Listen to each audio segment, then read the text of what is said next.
Welcome, guys, to the last week of Foundations of Programming. Today is day 16 of Foundations of Programming. We're in the last stretch.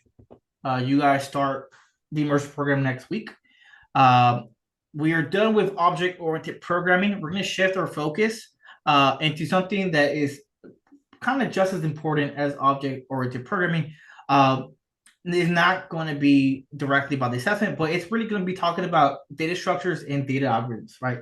Um, you guys are going to go to the immersive program, right? Which is like 18, 20 weeks long. I don't remember off the top of my head. But throughout the entire time, you're going to be shifting from topics to topic, right? The first 2 weeks is JavaScript and Python, as well as object-oriented programming. The next 2 weeks are I believe it's AI and it is full stack, but it's like an introduction to full stack, right? You'll learn like Flask, you'll build a very small backend, you'll see how it works.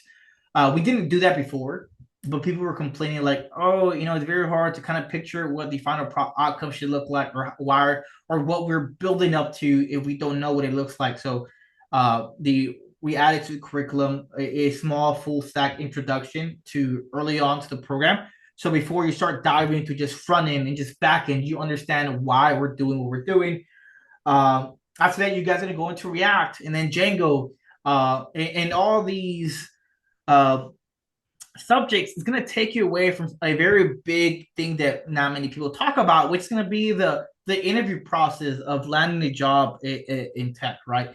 Which is a technical interview, right?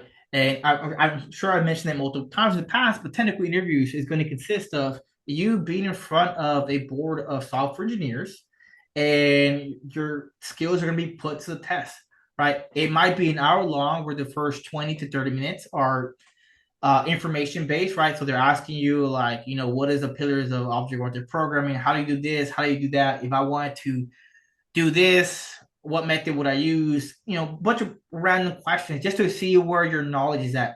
And typically, the last part of the interview will include uh, a coding challenge, right? So they'll give you a link to some kind of coding challenge, whether it might be leak code, hacker rank, it might be something of that kind.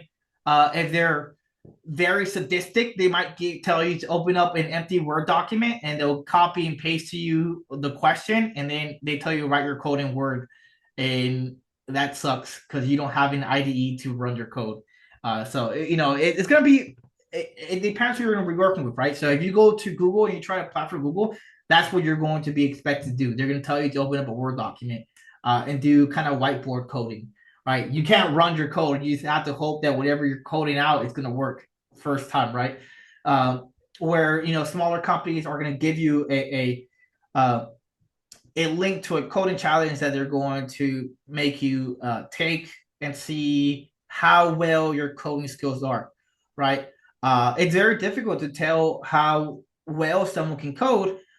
So unfortunately, the industry standard is to uh, administer a coding challenge to or their new hopeful employees to see if they know what they're talking about, right?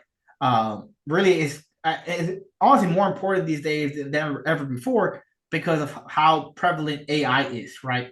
Um, can you code and solve this question without asking ChatGPT 10 questions every minute, right? So we're going to start talking about these data structures and data algorithms and how to reach a solution, how to start critically thinking to come up with solutions to our problems. And we're also going to be talking specifically today about big O notation, right? What dictates what good code is and what bad code is. And some of you guys have already been asking these questions, right? If you came through with through the guide application or intro to coding, even early on to foundation programming, some of you guys have asked, like, is this efficient, right?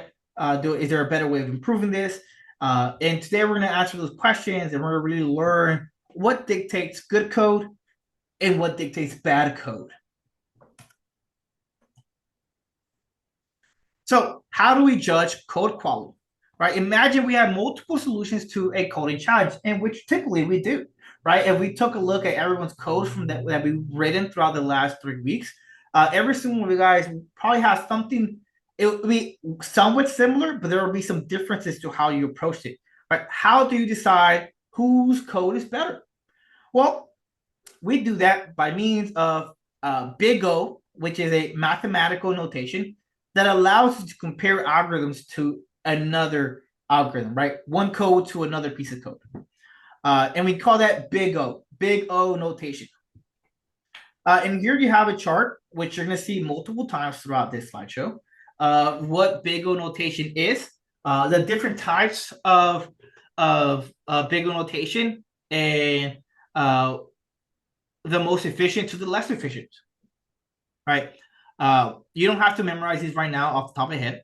Just talking through them real quick. The most efficient type of code is going to be O of 1, right? That's going to be constant time. That means that your code only does one iteration to reach an outcome.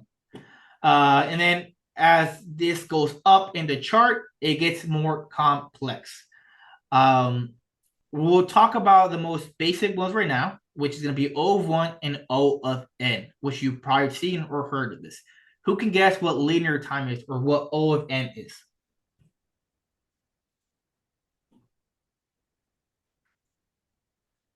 For every time you stack on a new problem, it will also raise the amount of time of operation equivalently. So, like, let's say every task takes 5 seconds. If you add three tasks, now you're at four tasks total. It's going to be 20 seconds. Close. You're in the ballpark, but O of n, right? The n, the number or the notation inside of these parentheses is a number of iterations it takes to do something, right? Here, so the O really is more just for decoration to let us know that this is determining complexity of code, right? Of iterations. That's what the O really stands for. What really matters here isn't really the O in the parentheses, but what's inside of the parentheses is what matters. So O1 is it can happen instantaneously, right? It only takes one iteration to do something, right? For example, if I had two numbers, number A and number B, right? They can be whatever number they may be. It could be 2, 5, 10, 15, whatever. But I got two numbers. One is called A and one is called B. Adding them or multiplying them together, how many iterations is that? It's one, right? It's instant. The multiplication process of adding or the multiplication process of numbers or the addition of numbers, that is one iteration. It took one, I did one thing and it produced for me one outcome, right? Now, what can you think of that can have an n amount of iterations? N is an argument or like a parameter, right? N, right? This could be replaced with a number. N amount iterations. N could be 10, N could be 100. What do we have in code that can be N amount of iterations? Iterating over a range? A range. Yeah. A range, a list, an iterable, right? Depending on how big that iterable is, will dictate how big n is, right? So if we have a list of 10 items, it's going to take 10 iterations to get through every single item in that list. If we have a list of 100 items, guess what n is going to be? 100, right? Because we have to do 100 iterations until we grab every single item within this list. So n is called linear time because it grows exponentially with the amount of items you have. So why is it important? Why is it important to have a precise vocabulary to talk about how our code performs? Why? Well, it's useful because it gives us a way to compare, first and foremost, compare code, right? To dictate what good code and what bad code is. You're going to be dealing with large amounts of data, right? Whether it is a huge file of bank account numbers and people's information. If you're working for a school, you might have the roster for all the students, their IDs, home addresses, phone numbers. point of contacts. Uh, it's always important to know how efficient our code is, so we as developers can talk amongst each other and make sure that we are delivering good and efficient code. Here's our first example of some code. All right, we want to write a function that doubles the integer that is passed in. Let's talk about the two differences between these. The first one here, this function, it takes a number. The size of the number could be anything. It could be 1, it could be 20, it could be 1,000,000. When this function starts, it's going to create one variable, which is total. It is set to 0. And then really what stands out here is this for loop. We say for underscore in range of num, I want to add 2 to the total. So if num is equal to 5, I'm going to add 2 to the total 5 times. Give me what? It's going to double the number, right? So if I get 5, total is going to end up being 10, right? Because every single time that I iterate to the range of num, I'm adding 2 to total. Therefore, actually giving me the double of whatever num is being passed in here. Whereas this piece of code, instead of doing this extra lines of code or having to iterate to the range of whatever num is, all I do is return whatever num is multiplied by 2. It doesn't have to do anything complex. All it does is just grab that number and instantaneously multiply it by 2. And that's going to give me the same outcome as this. Now, which one of these functions is better? Wouldn't it be the one on the right? Just taking a number and multiplying it? Absolutely, right? Because whether the number is 5 or the number is 1,000,000, when it comes in here, all it's going to do is just multiply by 2 and give me the number, right? And this number is, let's say it's 1,000, right? This code here is going to grab 1,000, multiply by 2, it's going to return 2,000. Easy. One iteration. That's all it took. That one iteration was enough to give me my answer. Now, if I passed in that 1,000 into this function, how many iterations is it going to take to give me the same outcome that this one gave me?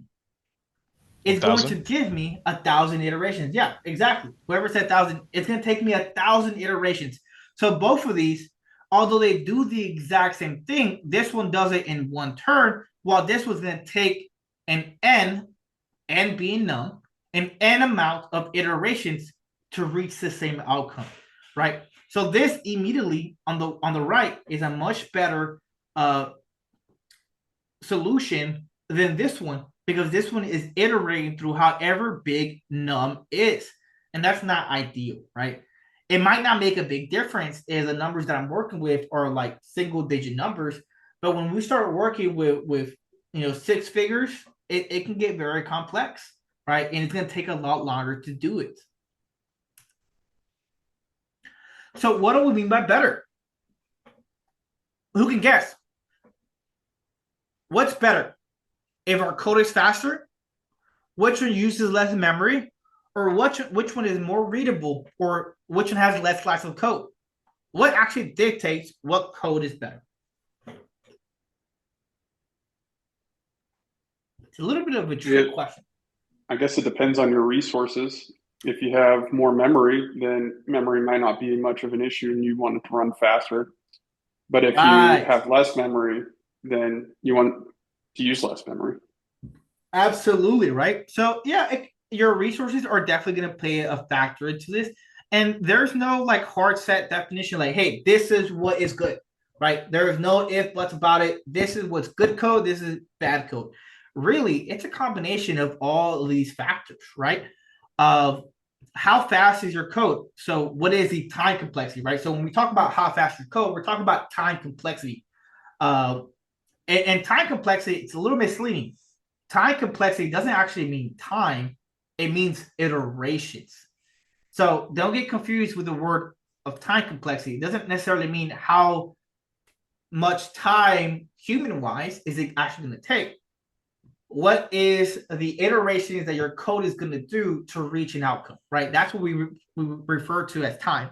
So which one has better time complexity? I would say your time complexity will probably 9 times out of 10 trump most of this, right? You're probably more than likely you want to ensure you have good time complexity, right? And then you also are in that situation, right? What if what Daniel said is also true? What if we have really, not a lot of memory? Then this is going to be a huge fact that we have to work around. So maybe what our code, how efficient our code might not matter as much as how much memory we're using. So it's gonna depend, right? So different factors, different scenario might actually change what we determine as good code and what isn't. But usually, because nowadays memory is actually pretty cheap, and I like to use the example. Who grew up with PlayStation 1 or PlayStation 2? Right? You Man, guys remember buying a memory card, oh, don't right? remind me. Yeah, yeah. So I remember because I was a little young sapling. I asked my mom to give me a memory card. She thought, bless her heart, she thought it was like this little memory card had a bunch of games in it, so she wouldn't have to buy me games. No, she misunderstood me, old lady. She misunderstood me. What the memory card was doing was, saving my game progress, right? She was very disappointed when she realized how much she paid for it. Because at the time, if I remember correctly, I was a kid too, so my memory might be a little off, but it was somewhere around $50, right? For this like 12 gigabyte, I don't remember how big it was. It was somewhere around there. Like 12 gigabyte memory card was like $50 for this little memory card. And she was like, she's Mexican, right? So she cussing in Spanish. But she was like, whatever, stupid little rectangle cost me $50, right? Nowadays, a year back, I bought like a terabyte for my laptop. That cost me like $20, 20, $25 for a terabyte, right? For compared to how much it cost before, memory used to be a lot more expensive than it is nowadays. These days, memory is actually a lot cheaper than it used to be, right? So if you would have asked this question, 20 years ago, you might get a different answer. But memory isn't as big of an issue as it is nowadays. Or as it used to be before. So now I would say pretty easily maybe how fast your code is, your time complexity will probably trump memory these days. And then we have the third bullet here, which one is more readable, even less lines of code, right? So I wouldn't necessarily say less lines of code. I would probably say what is more readable, right? So if you cram everything on a single line, right? Because you see people chain like they write a for loop in line and then assign it to a variable, and then there's like a bunch of other methods that are pinned to it. That can be very complex to read. Sure, it might all be in one line, where instead you could write it in 4 or 5 lines.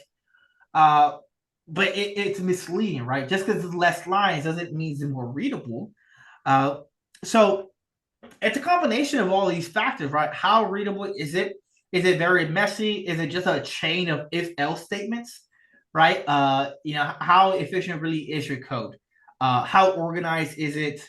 Is it, are you writing 200 lines of code just to multiply, a number so many times? Like, that obviously that isn't good code. So it's going to be a combination of all these, but I would say usually more than likely it's going to be how fast your code, right? So your time complexity will probably be the very first one. The second one will probably be your memory, and then third will be your how well written your code is, right? The reason why that's so important is because it's not going to be just you working, unless you're working in a startup. Typically, your team's going to be 10, 20 software developers, and you're all going to be working on different parts of the project, but you might be working with just code. And if your code is good, it's very efficient, but no one knows what the hell you wrote, then what's the point of it? Now it makes it very difficult for anybody else to work on it. To be fair, that sounds like a skill issue of other people, but it's good to make sure that everyone's on the same page, right? We have similar SOPs of how we write code, the syntax, and what we like to use, and ensure that other people can understand your code when it's readable, right? So really, it's a mixture of all these factors, but I would say your time complexity is probably the best feature for all this, right? Which one will probably trump most of all this stuff. So, what is faster? Let's say two different people run the same function, on two different computers, will they get the same time? Probably not. Why not? Computers are different. Yeah, computers are different, right? Computers are different, and I'm going to show you this in real time. Let me go to LeetCode. Let me show you LeetCode. Let me just sign in real quick. Give me a second.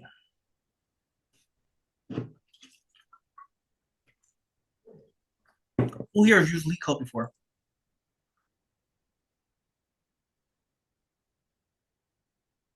Nobody. No one has used LeetCode. Okay. Do you guys know what LeetCode is at least? Yeah, I've used it. My wife was talking to me, so I couldn't answer, but I've used it. Okay. Yeah. Let me log in so I can show you guys the example. I should have been logged in already. My bad. My fault.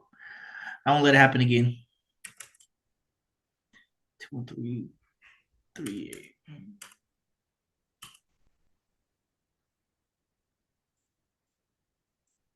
All right, so here's LeetCode.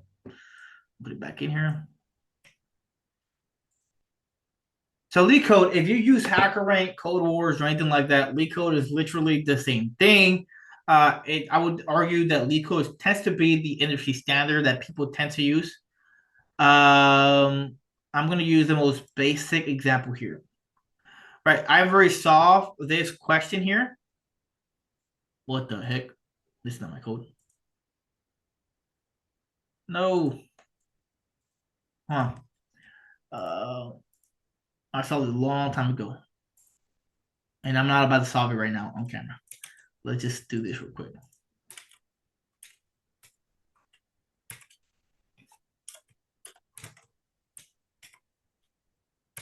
What is going on?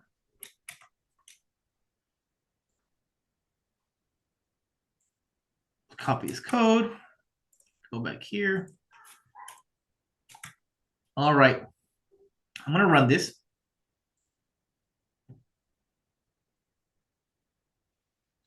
All right, I'm going to submit this. So what LeetCode does, when you submit the solution to your problem, you're going to get something like this. Right? You're going to get something like this where it's going to take your answer and it's going to tell you how efficient is your solution. Right? It's going to tell you the runtime and the memory usage of your solution. It's going to compare it against everybody else on LeetCode. So my solution that I use for this problem, it took 515 milliseconds to run, right? And it beat 31.57% of all the other users on LeetCode who has solved the same answer. Here's the memory. Not really important right now, but it's showing you the exact same thing, right? I'm going to run this again. Notice 515 and 31. I'm going to submit it again. 518 and 31. I should have given you the last point, but it was like 31.75. Now I beat 31.55%. But notice the runtime, it's slightly off. Let's run it again. 515.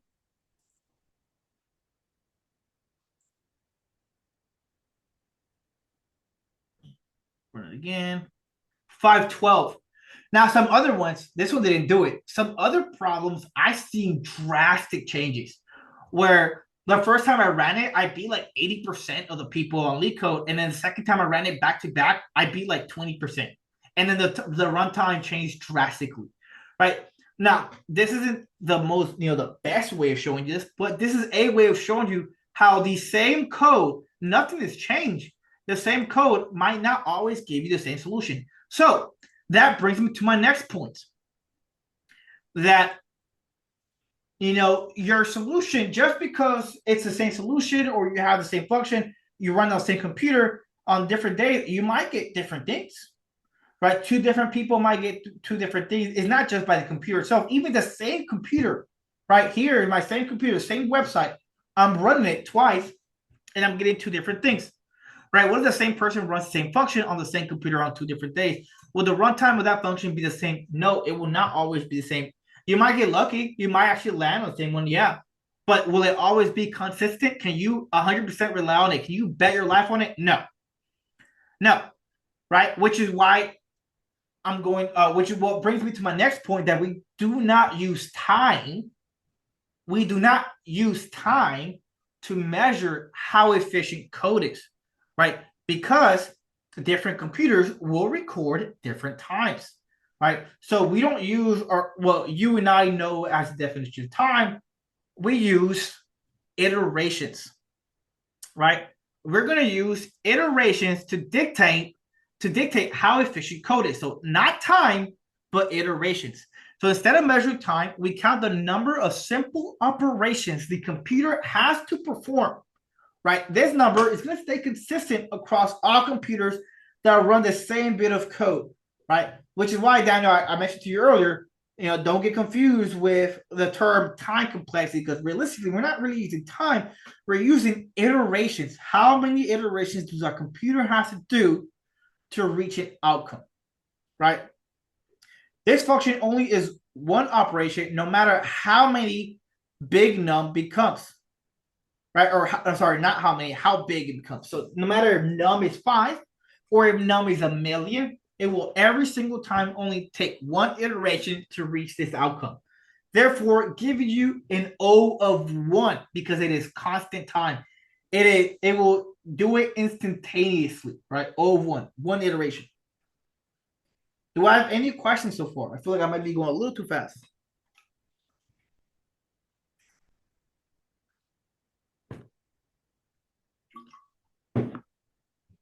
Okay. So, how many operations does this function run if num is 10?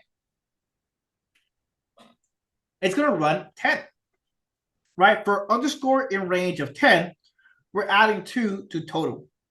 What if we make it 1,000,000? I've already given you the answer. It's going to do 1,000,000 operations, right? For this function, the number of operations grows roughly proportionally with num. So if num is 10, it's going to be 10 operations, right? If num is 1,000,000, it's going to be 1,000,000 operations. So what does this tell you about for loops already? They're not the most efficient thing. Not necessarily. It's not to say that they're efficient, right? But typically, the way they use for loops will typically give you O of n. And that's not always true, but typically they will give you O of n, right? Especially when you use it in this manner.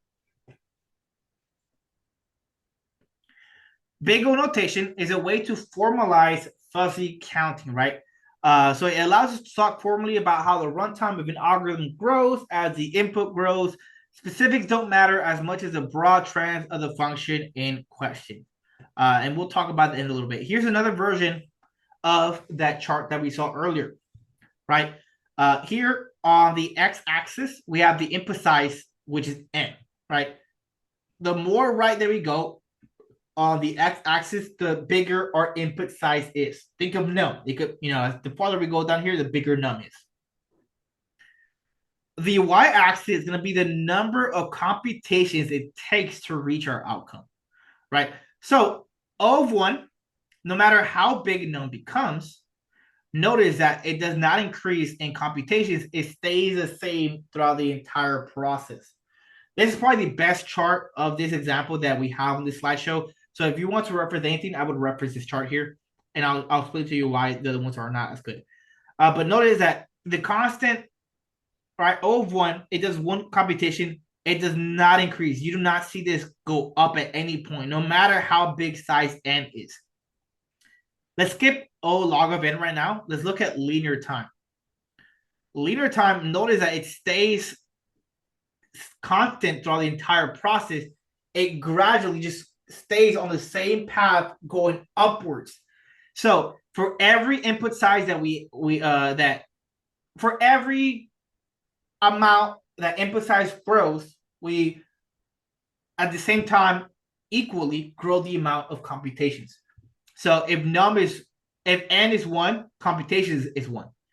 If computations is 10, size is 10, right? Its size ends up being 1,000,000. Computations is 1,000,000. So it grows steady with the amount of input we have. Does that make sense? Notice how linear it stays in a linear path, although it is in an angle, right? Because it's going to grow exponentially with the not exponentially. That's the wrong name. It's going to grow the same as computations. They share a similarity. As this one grows, this will grow just as fast, right? Not slower, not faster. It will grow just as fast, the same pace.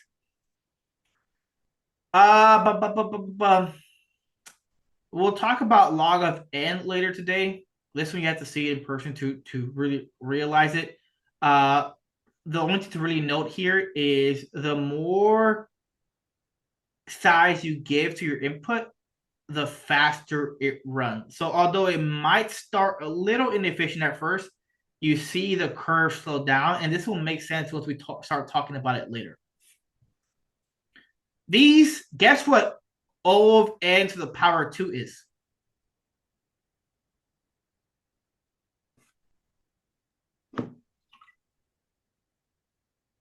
Would it be nested for loops? It's a nested for loop. Absolutely.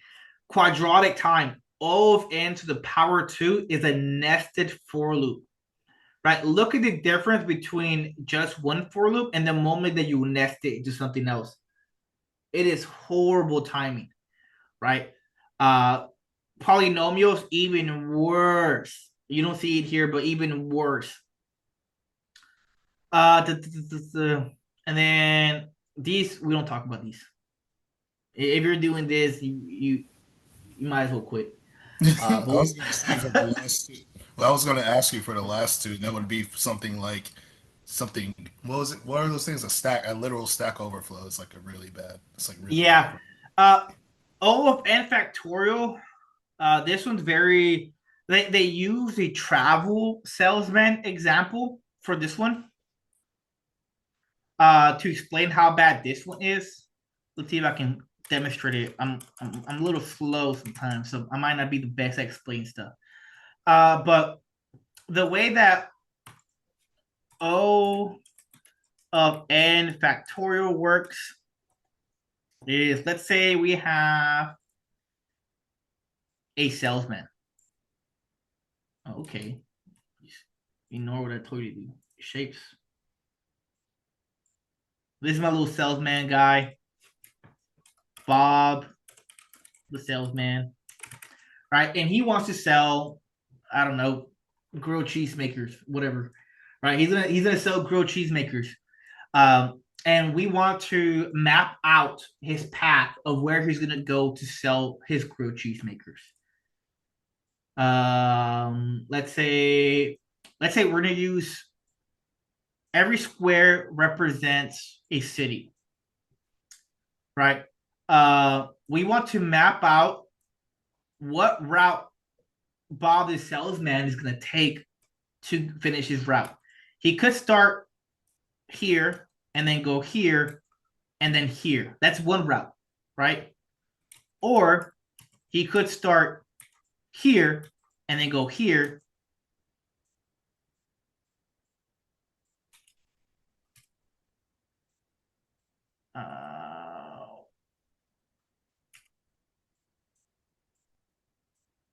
And then here. That's another route, right? Or he could go here and then here and then here. So with num or n being 3, we already depicted like 3 or 4 possible routes. He could go here instead and then here, right? Now, what happens when we introduce another one? Now you go here or here, then here, then here. He could also go here, right? He could go here first, and then here, and then here, and then here. That's it, the amount that it adds to this is insane. I looked it up before we started class to give you a numerical example of how inefficient this is. Let me see, where do I have it?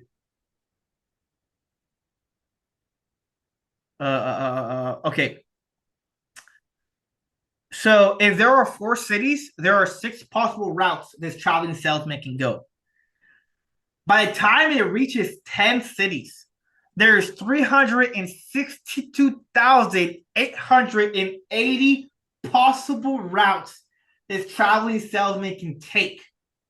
Right? A possible route can be as simple as just changing, instead of starting here, we start here. And that starts a whole different chain of possible combinations.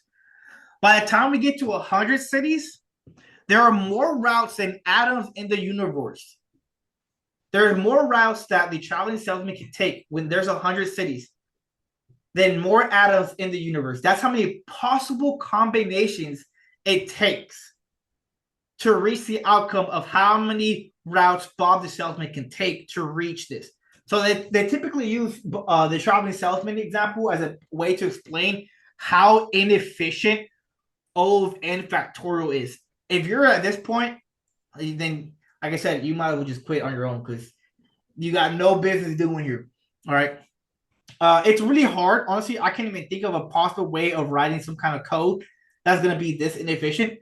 So you don't really have to, which is why I didn't want to talk too much about it. You don't really have to worry about ever writing code like this because you're not going to really, it's going to be like kind of trying to, like Daniel trying to crack the password to somebody's account, right? That's what makes passwords so difficult to crack, right? If you have a password length of 16 characters, 1 uppercase, 1 lowercase, 1 special character, right? This combination right here is what makes it very difficult to crack someone's passwords, right? Which makes it difficult, right? So whoever is trying to crack this password has to try quite literally millions of combinations until they reach the outcome to come up with whatever this is, right? Michael Scott dropped travelingsalesman.php. Yeah, it's if you scroll down, you can see the 10 cities and how long it takes to check. You can check each city, but this gives you the possible routes, and then it says, yeah, find the shortest route, and you can see it trying to check like each one. It's pretty funny. Look at that 10. Oh my lord. You see what I'm saying? Not good. Yeah, absolutely not good. That's just 10 too. Let's say 6. Let's check the 4. All right, let me check 4. But yeah, thanks for that. I didn't even know this one was existed. You can see how horrible the code has to be to reach this type of outcome. Yeah, good stuff. Thanks for that. But yeah, traveling salesman is a very, very common one to really explain that. But we're not going to worry too much about that one because you shouldn't be writing code like that. Let's see where we at. All right. So real quickly, so back to our 2 examples, right? We saw these earlier. This is a doubling of num, right?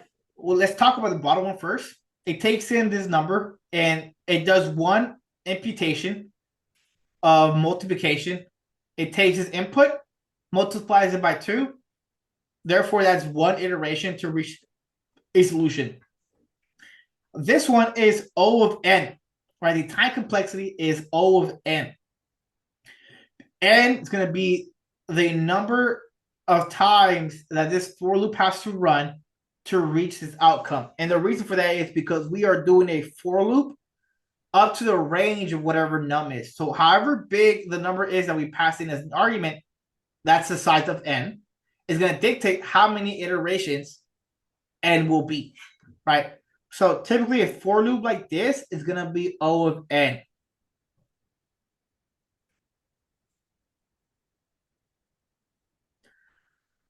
Here is some broad trends examples, right? Look at this code here. What is the time complexity of this code?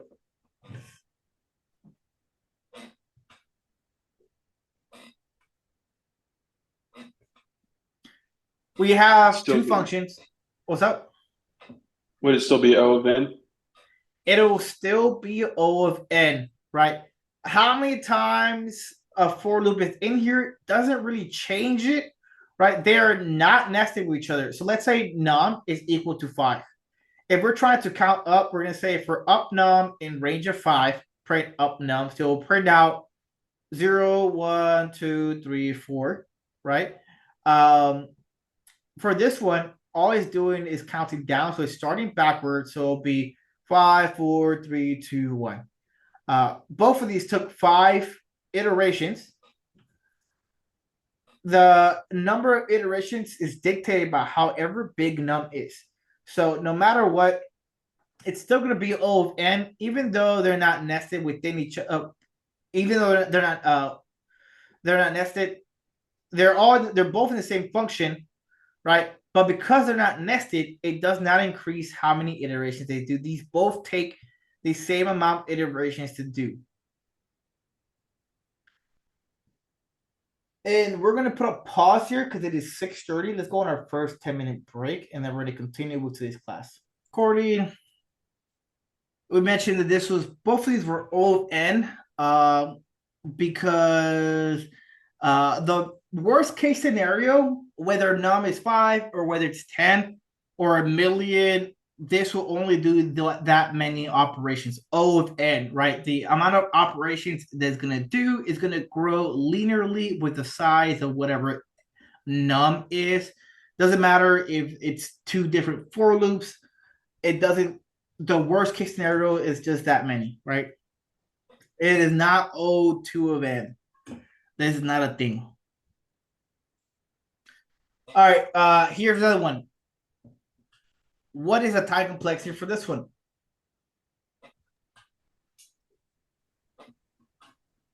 It's going to be your nested for loops. So that's where it's going to be. Was it n squared? Yeah, it's going to be n squared. And sometimes this kind of gets some people some issues to really understand. And I'm going to write 2 lists here. I'm going to say, actually, I'm going to do one. I'm going to say nums. I'm going to say 1, and hopefully my keyboard doesn't mess up. All right, here's nums, right? Nums is a list of 1 through 5, nothing complex, right? We're going to start a for loop. We're going to say for, I'm going to say A in nums. Oh my God, why are you doing that? My keyboard acts up. For A in nums. You know how much I pay for this keyboard? Too much for it to be messing up like this. I just got it a year ago. Don't buy some of these like expensive keyboards. Sometimes you're better off buying something cheap that isn't gonna mess up. For A and nums, so we're gonna iterate through nums, and then every time that we get nums, I'm going to print out A. Now, if it's just a single for loop, how many iterations is this gonna do? Well, because nums has 5 different values in here, it's gonna do this 5 times. So worst case scenario, 5 iterations. All right, the worst case is going to be dictated by, how do I grab this? Worst case scenario is going to be dictated by however big nums is. So worst case scenario, it does this 5 times. Now, what happens when we introduce a for loop? What do we say for B in nums? And then I'm going to print out A, comma, B. Now, this won't just print out 1, 2, 3, 4, 5. What this is going to do is going to give me, the first time this runs is going to be 1, comma, oh my God. All right, let's just do my keyboard. Let's do my keyboard. We're going to say 1, 1. The second time this runs, 1 stays the same, so it'll go 1, 2. 1, 3, 1, 4, 1, 5.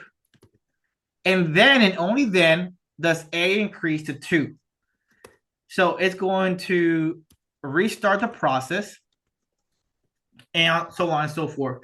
Where initially, where one for loop, it took 5 iterations. By adding the nested for loops, we took the amount of iterations that it would normally take, right? The size of num or n, and then we multiplied it by the power of 2. So normally this will be, if it was O of n, worst case scenario was 5 iterations. But because we did a for loop, it went from 5 to 25. Right? 5 times 5 is 25. Yeah, quick math.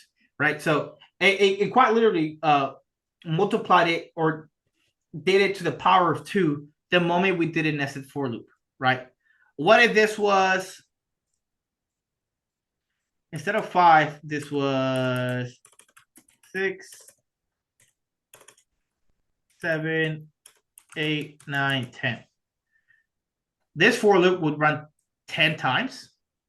But with a nested for loop, 10 to the power of 2 is 100. So it went from 10 to 100, right? That's how big of a change nested for loops are going to have on your iteration, which is why worst case scenario, O to n to the power of 2, which is, I believe, quadratic time is the proper term for it, right? So O to the power of 2, or O n to the power of 2. My bad. I misspoke. So quadratic time, that is right here. N to the power of 2 right here. So originally, O of n. Here is the increase of time complexity.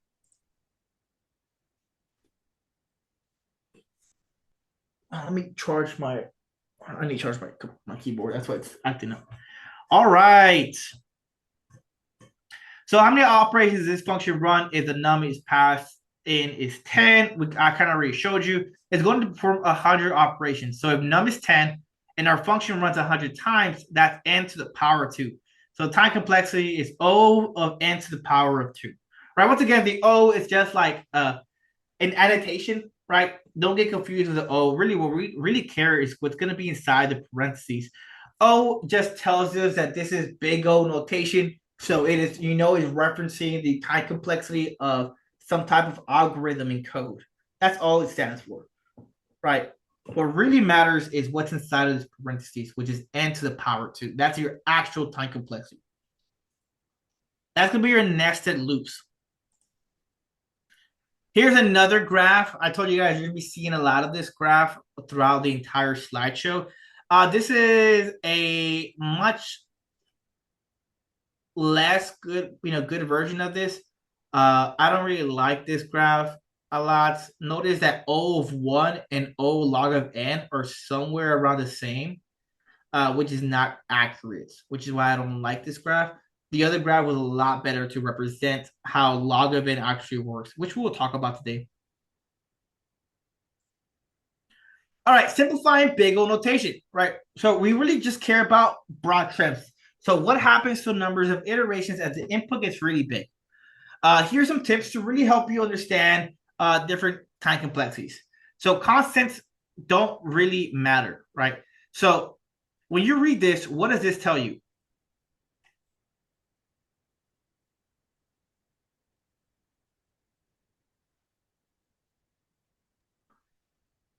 What does this tell you? Anybody? Anyone take a guess what this might look like in code?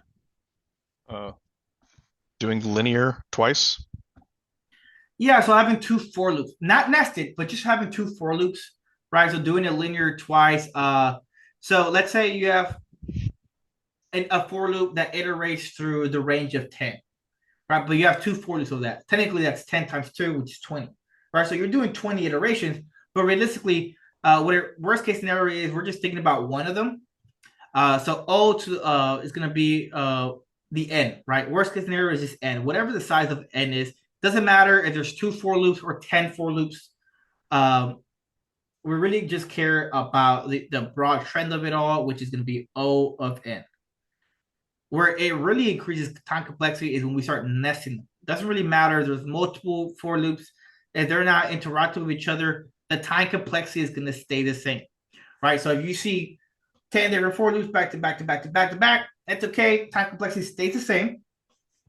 It's just going to be O of n. Worst case scenario, whatever range or whatever they're iterating through, however big that iteration is, that's the worst case scenario. That's going to be your time complexity.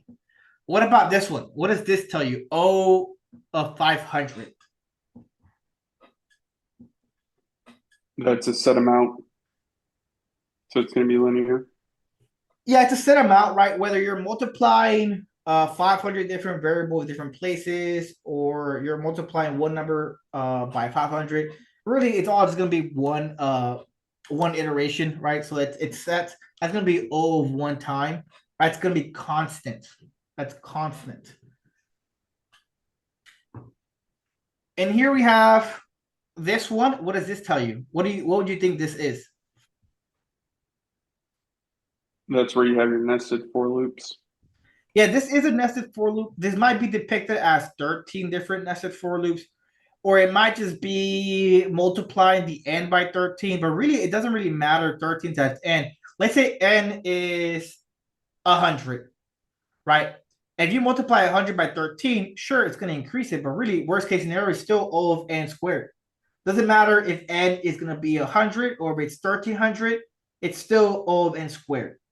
That's going to be the time complexity for it. So this can be interpreted as just O of n squared. Kind of same thing like this one, right? Let's say you have a for loop that you're iterating through 10 times. Even if you multiply that for loop by 2 and it goes from 10 to 20, really it's still O of n. Doesn't matter if it's 10, 100, or a million, still O of n. Make sense? All right, here's some different ones. We have O of n plus 10. Once again, still gonna be O of n. Right? Once again, if you have a for loop that's 10 items long and you add 10 to it, it's still O of n. Doesn't matter if it's 100 or a million, still O of n. Same thing with this one. If it's n times 1,000 plus 50, still O of n.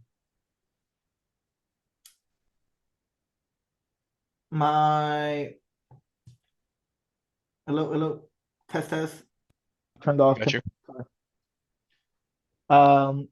Next one here is we have O of n squared plus n plus 8.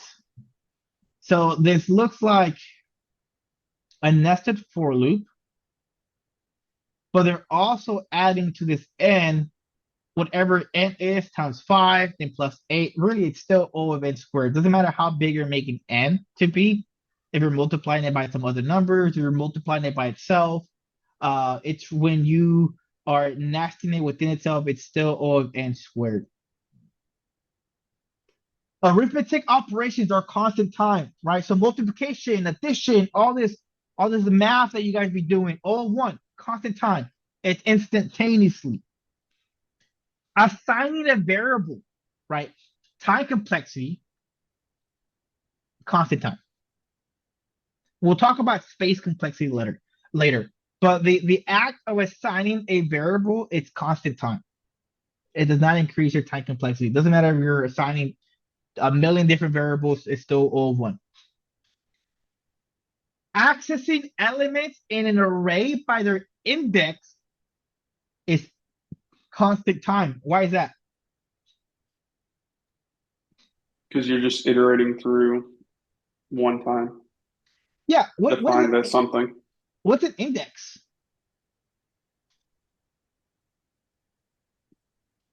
So it's like your key for dictionaries.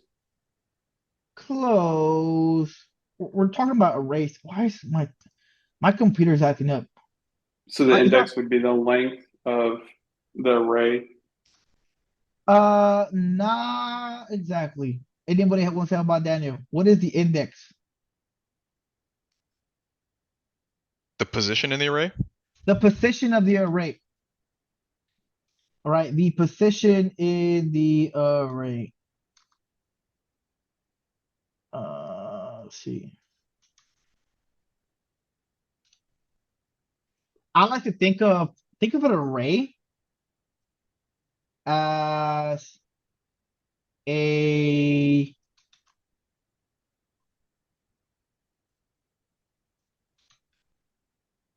as a street. This is a street, right? Think about your street address. Someone give me a street address. 114 Hudson Drive. 114 Hudson Drive. I hope that's not you. Don't No. answer that. Okay, 114 Hudson Drive. Right. Let's ignore the 114 for now. Hudson Drive. This is the road Hudson Drive. Jesus, oh my God. Today's not my day. Why? What's going on? Why can I not work my computer today? Here's Hudson Drive, right? Everything on this is Hudson Drive. This is your list, right? We can even, I would argue to say, Hudson Drive is equal to this list of houses, right? You mentioned 114, Kevin. That is a specific house number, right? That could be the index. Let's not say 114. Let's say 5 Hudson Drive, right? House 5 on Hudson Drive is really what we're looking for. And the index is, as we already know, is starting at 0. So index 1, 2, 3, 4, 5, 6, 7. If you wanted to find Hudson Drive and you didn't have the index or the house number, but I'm sorry, let me correct that. I misspoke. If you're trying to find this specific house right here, right? 5 Hudson Drive, but you don't know where it's at. You know that there's a person that lives on a house on Hudson Drive. Let's say it's Kevin. Kevin lives somewhere around here on Hudson Drive. I don't know where he's at. I don't know his house number, his index, but I know he exists inside of the list called Hudson Drive. So I would have to go from start to finish in this row and go house by house and look for Kevin, right, until I found him. Right, this is linear time. Right, when you iterate through a list, if you're going door to door on a road, that is in linear time. Right, depending on how many houses are on this road, it's going to determine how many houses you have to visit. Right, that's pretty straightforward. But if you use a method like index, like dot index, and you pass in the index into a list, index is the address. You're saying, hey, I want to find the person, I want to find Kevin, and he is at index 5 of Hudson Drive. I don't have to go door by door. All I have to do is go straight to index 5 and find him. So this is constant. I make one stop. I go straight to Hudson Drive at house 5 because of that index. Therefore, it is no longer O of N because I have the address. I can go straight to it. If I was iterating through here, house by house, how many times I have to visit a house is going to depend on how many houses I might have. Worst case scenario, Nick might be here. Worst case scenario, Nick is in the last item on this list or on this row. Therefore, worst case scenario, I have to visit every single house, which is why I keep using that term, worst case scenario. So even though you're iterating through a list and maybe you find the first item or the item you're looking for in the first or second item you check, we don't care about the best case scenario. We care about the worst case scenario. That is what N is. Worst case scenario, N is going to equal to however many different things that we have to iterate through. Because Nick could possibly be at the last house. So when thinking about accessing elements in an array by their index, it's going to be constant time because we have that index, which is the address, the position of something inside of a list, right? If we have the position, we can go straight to it. We don't have to go through every individual house. We know where he's at. Make sense? Same with objects in dictionaries. If I know where the key of where the value of Nick is at, I don't have to iterate through the keys and find something or the values and find Nick, right? I can just use a key and it's going to take me straight to where Nick is at, right? So accessing a list with index, right? Do not get confused. Accessing a list with index, not accessing it by iterating through it. If you have the index, and only if you have the index, it is constant time. Same thing with dictionaries and objects, right? If you have the location of where it's at in memory, then it is constant. In loops, the complexity is the length of the loop times the complexity of what happens inside the loop. Right? What is happening inside the loop? That's where n to the power 2 comes to play. If there's a loop happening inside of a loop already, then it increases the time complexity. What is the time complexity of the following? Someone give me the first one. Odin or O, Owen. O of n. Daniel, what's the second one? Oh, Vin. Michael, what's the third one? O of 1. Kevin, Or what is the fourth one? Don't take it back, Michael. Stick to it. Kevin, the fourth one. Sorry, I was trying to unmute myself. It's okay. O of n. This one plus. Wouldn't that still be O of n? No. Correct. O of n. Dominic, you've been very quiet all day. What is the fifth one? O of n to the third power. Yes. O of n to the third power. O of n cubed to be specific. Right. Yes, you are correct. Cubed, yes. O of n to the third power. Sure, there's a nested loop in here, but somewhere around here, there is a nested loop within a nested loop, and that's no good. Right? No bueno. Let's see. Daniel Bittner, he's hovering here. Daniel Bittner, what is 6? Let's see if he's there.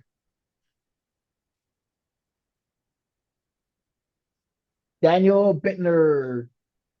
Calling on Daniel Bittner. All right, I'm guessing he is busy. Back to Nick. What is number 6? O to n squared. Function in one set of nested loops. O of n squared, yes. Daniel, number 7.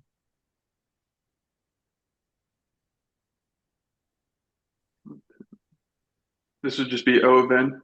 O of n, correct. What is the time complexity for the following function? No one specifically. Look at it, and then whoever has the answer, let me know. O of n. O of n, right?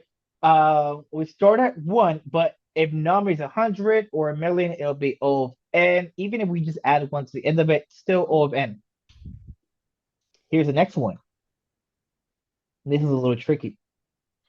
But what about this one?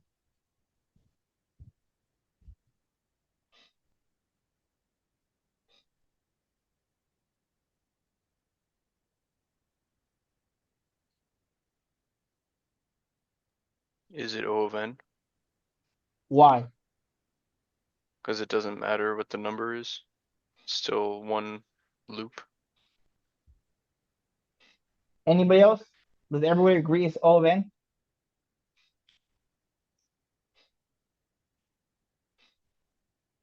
Is it O of n squared? Okay, I got O of n squared. I'll take one Because more. the minimum, it iterates through the nums too, right? To find what the minimum number is. And then it goes through the other for loop. That's a good guess. I think it would just compare the two, and if num is smaller, then it adds 1. Close. So I got O of n squared. Anybody else? Less than O of n. Would you be Oh, is surprised this if I the log n? no? Would you be surprised if I told you this is O of 1?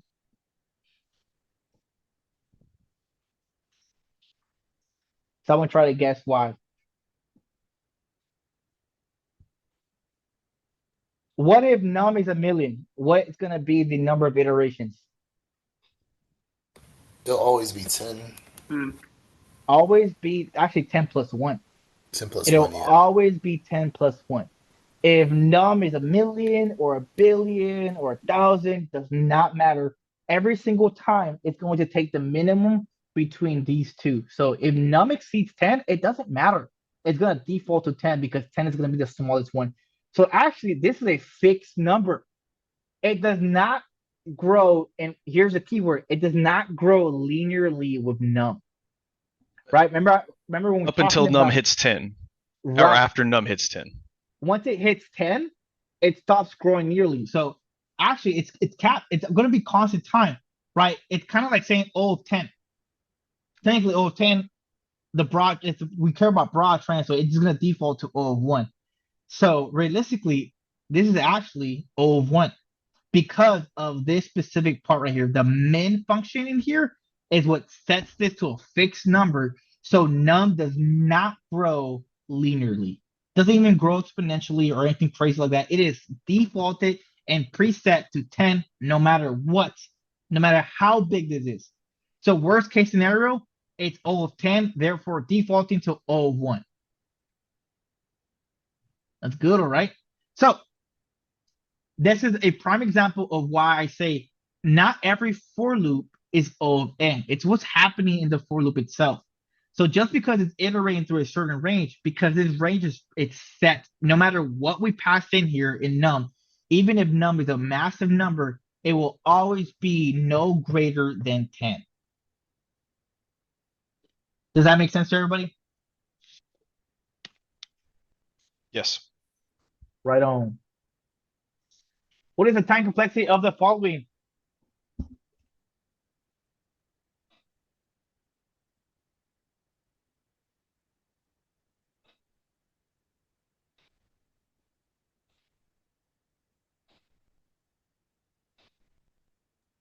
You want to say n squared? It is n squared. You're correct. We are looping through the size of whatever R is, right? Which, short for array.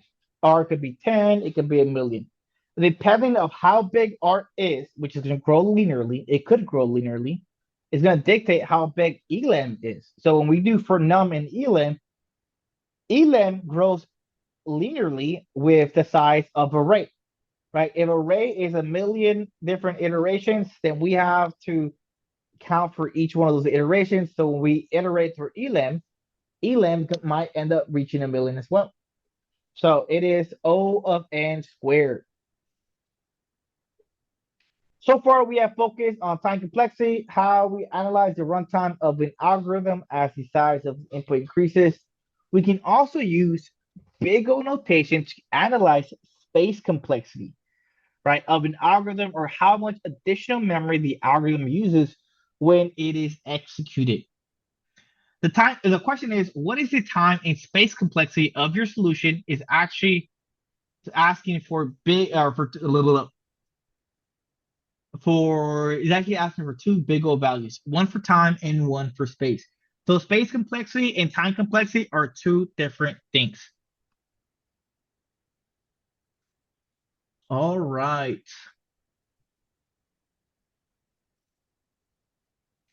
Space complexity deals with how many variables slash elements you are storing or keeping track of. Look at the function below. What is the space complexity here?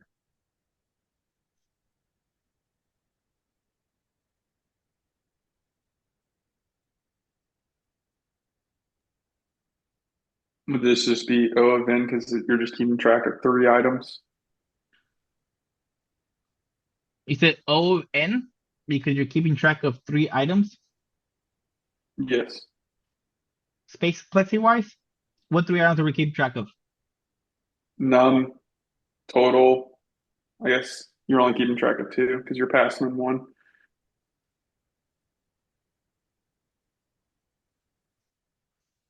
Anybody else?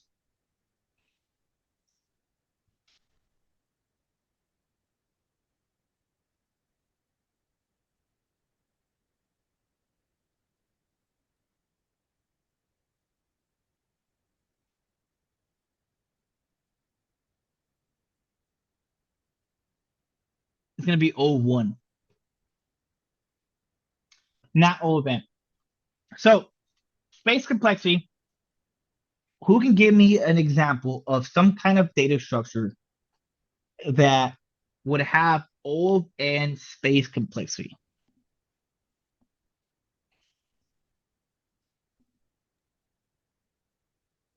Would it be like a list? A list. A list or a dictionary, right? Because they're keeping track of multiple different values. Num isn't a list, it is just an integer, right? So O of one. The variable totals equal to zero. This is just one different value we're keeping track of, still O of one.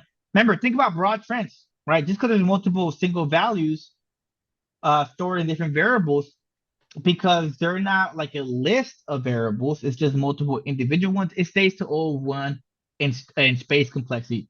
So this, we're only really keeping track of individual variables, right? We're not keeping track of a data structure like lists or dictionaries. Therefore, this is O of n.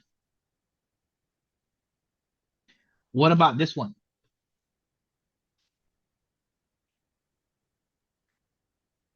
This is where you're talking about keeping a list, so it would be O of N. Yeah, so this is gonna be O of n, right? So we're iterating through the length of R. So time complexity wise, this is O of n. But we're also we're defining a list and increasing the values that we're keeping track of every single time that we iterate through this, right? So appending to a list, uh, actually that's a good question. Appending to a list. Hmm, I'm actually kind of curious. Give me a second. So I know defining a list is O of n, but appending. I Space mean, you're returning complexity. the entire list, though.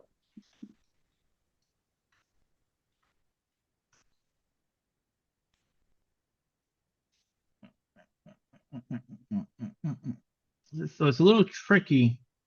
Right, so space complexity refers to the amount of memory used by an algorithm or data structure as a function of the input size. For lists, it involves considering memory required to store list elements and any additional memory used during operations like insertion, deletion, and iteration. The append as to the end of the list will not result in significant additional memory overhead, simply adds new element to the end of the existing list. So appending is O of one. So this is where I was, what the heck? This is where I was a little confused. Okay, so a penny is O of one. It's the definition of a list. Extending this is O of n, because you're using a different list. Um, Insertion O of n, where n is the number of elements of the list, is because shifting the elements to the right to make space for a new element requires memory for all affected elements. So a little confusing. But the definition, the instantiation of a list itself is O of n. So really, it's still O of n, even though we're iterating through this and appending to it. The appending itself isn't what's making it O of n. It's the fact that we created a list here. This created a space complexity of O of n because the creation of a list, not the actual appending of it, but the creation of a list.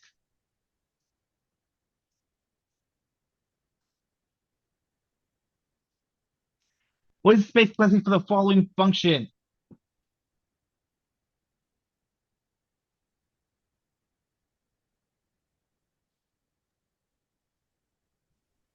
O O of of n. one. Oh, why do you say it's O of n, Nick? I don't know.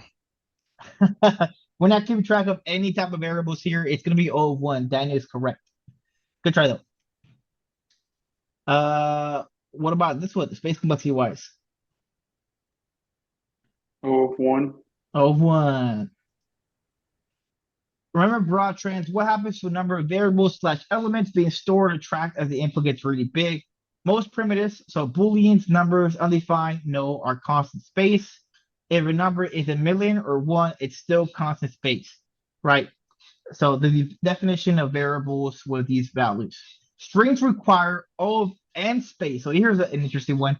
Strings, you would think they might be O of 1, but actually strings are O of N, right? The entire string itself isn't just stored in one specific location, believe it or not. The string is actually broken up into chunks and placed in different parts of memory. Strings are really a list of characters if you think about it. Because of that, uh, strings are going to be O of N space, where N is the string length. Reference types are generally O of N, where N is the length for arrays or the number of keys for objects. So list, dictionary, strings, O of N space, while everything else for the most part should be O of 1 space. When you have a list of lists, what does that become?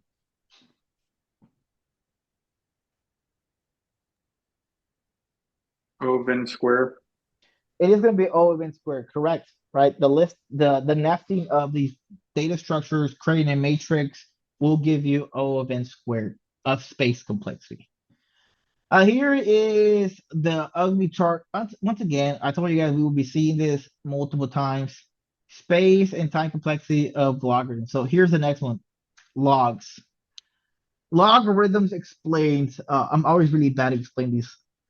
So we have discussed some common complexities like O of 1, right, which is constant time, O of N, which is linear, and O of N to the power of 2, which is quadratic time.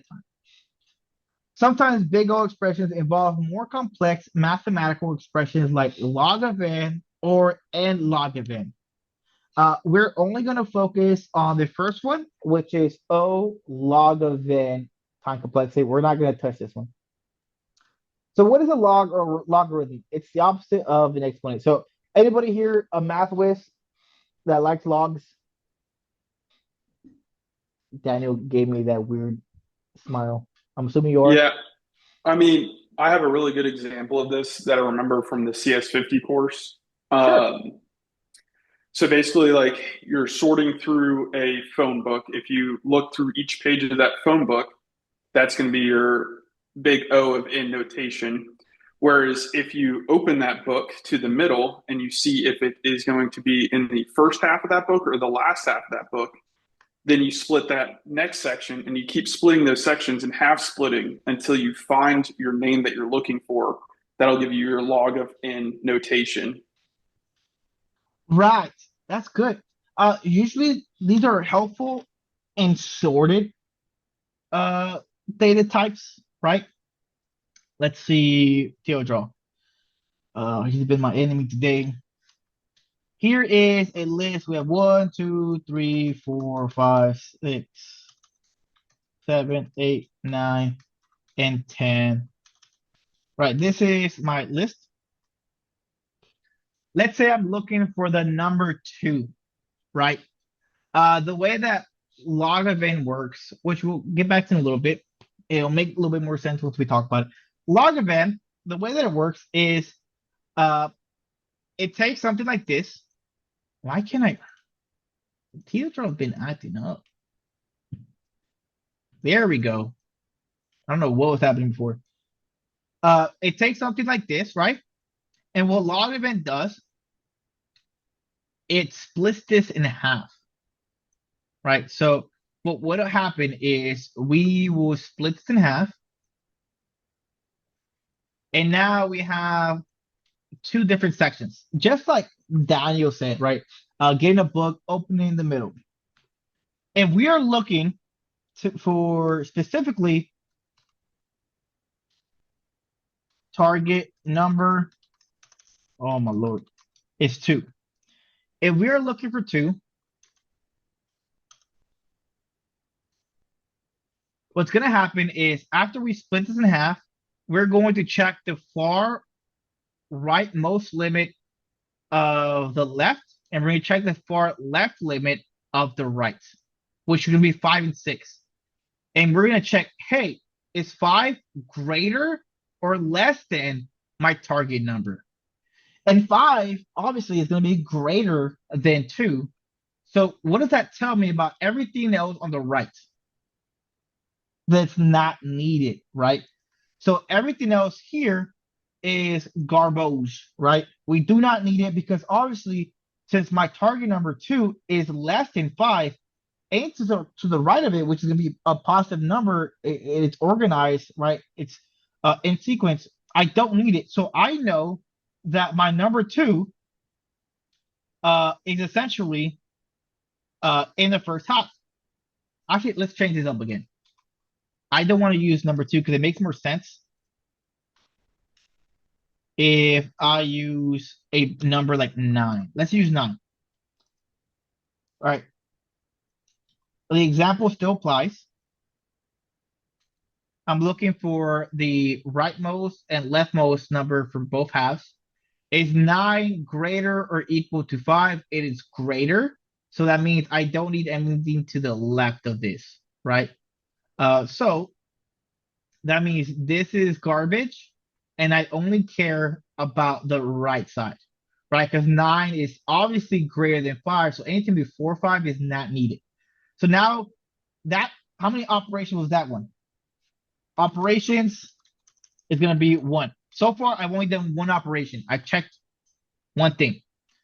Now, I cut off this section. All I care about is this. What is going on with my... What the heck, dude? Ah, I have some technical difficulty today, and it's not even funny. But now I only care for 6 to 10. I'm looking for 9, so what I'm going to do again is I'm going to cut this in half. This is not going to be an even cut, so I'm going to say like this. Right, and now I'm looking for 7 and 8. Is 9 greater than 7? Well, yeah, it is. So obviously I'm going to cut off the left side, and now I'm left with this. And now I cut this in half. It'll be like this. I'll check the most right number, which is obviously going to be, oh my God. Obviously going to be 9 and 10. Is 9 greater or equal to 9, my target number? Then that's going to be correct, right? So I will grab 9. And all this took 3 operations. In total, 3 operations, right? So what normally, if I did a sequence of O of n, as we've already established with O of n, I would have to iterate through every single item in here.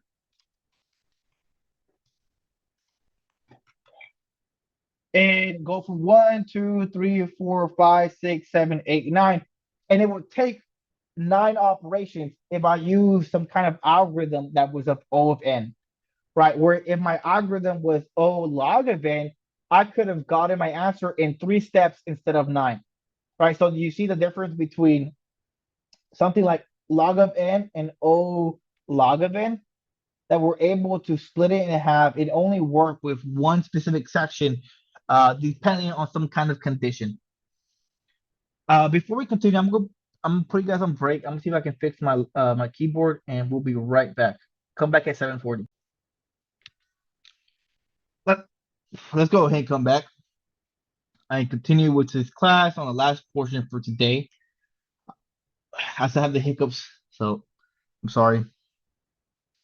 But back to logarithms, right? So bigger expressions sometimes involve more complex mathematical expressions like log of n, right?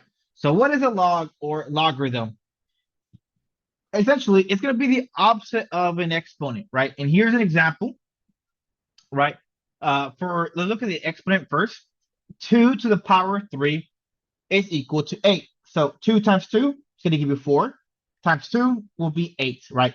That's 2 to the power 3. Now, how do we see that in log form? Well, here we have log 2 with 8 in it, and this is equal to 3. That is the same as saying log base of 2 of 8, right?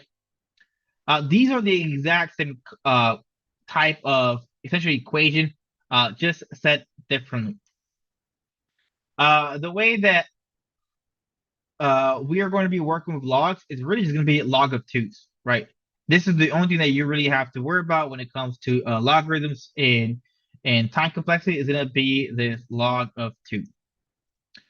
Right, the log basis, not just base two, but for our purposes, we will treat all logs the same. So remember, we just care about the big picture. So here is the rule of thumb. The logarithm of a number measures the number of times you can divide that number by two before you get a value that is less than or equal to one. It won't always divide cleanly, right? So here we go back to the same example we showed earlier. We have 8. We divide it by 2, right? It gives us 4. That's going to be our first iteration. The next time now that we have 4, we divide it by 2. It gives us 2. That's our second iteration. We once again divide 2 by 2, and it gives us 1. That's our third iteration. So the log of 8 is equal to 3, right? And this right here, it goes pretty close to the example that I showed you with a list where we cut it in half, right? So the division of 2 it's the same when we actually working with code. We are going to cut whatever our iterable is in half, and we're only going to work with half of it. And as we need to get closer to our number, we're just going to keep dividing it by 2 over and over again. Each time that we divide it, that is one iteration. Certain searching algorithms have logarithmic time complexity. We'll get to those later in the course. Some of them are more efficient or better algorithms. So some of the more better efficient algorithms involve logarithms. Right, so logarithms. Sorry, I'm getting confused. More complex algorithms involve logarithms. Most notably, binary search, which is a common search algorithm used in technical interviews. Binary search, I'm pretty sure that's the same one I just demonstrated with the division of the list to search through it. Recursion at times involves logarithmic space complexity. We'll dabble in a little bit of recursion, but it won't be too much. Logarithmic time and space comes up periodically, so it's best to be familiar with it. You don't have to be an expert, however, right? So none of this stuff here, you have to be a subject matter expert. Is you need to know a little bit enough to kind of get by. In a nutshell, everything that we've talked about, Big O notation, is used to analyze the performance of an algorithm, right? So it's just a mathematical notation that we use to annotate the performance of our code. Big O notation can give us a high-level understanding of the time and space complexity of an algorithm, right? It doesn't care about precision. We only care about general trends as the input gets really, really big, right? Which is why we treat it multiple lists in a function as just all of n. We don't care about, the specifics of it all, just really broad trends. The time and space complexity of an algorithm depends only on the algorithm and not the hardware used to run it, because as we already determined, computers are not consistent. How old they are plays a factor into it. The type of hardware. Honestly, even if you have dust in your computer and it's heating up, that's going to impact the performance of it too. We've seen this graph again. Here's the graph all over again. You always want to shoot for constant time. That is going to be your most efficient one. Typically, if you're not in O of 1, you're more than likely going to be of O of n. That's typically where most of your algorithms are going to lie in, if I'm being realistic with you guys. For most of y'all, especially starting off, when you guys start working with Code Wars, HackerRank, LeetCode, most of your solutions, you're end up going to come up somewhere around O of n in your time complexity. For some of these questions, they're going to tell you to, although like you solve it, you want to ensure that your solution matches an O of 1 time complexity of O of n.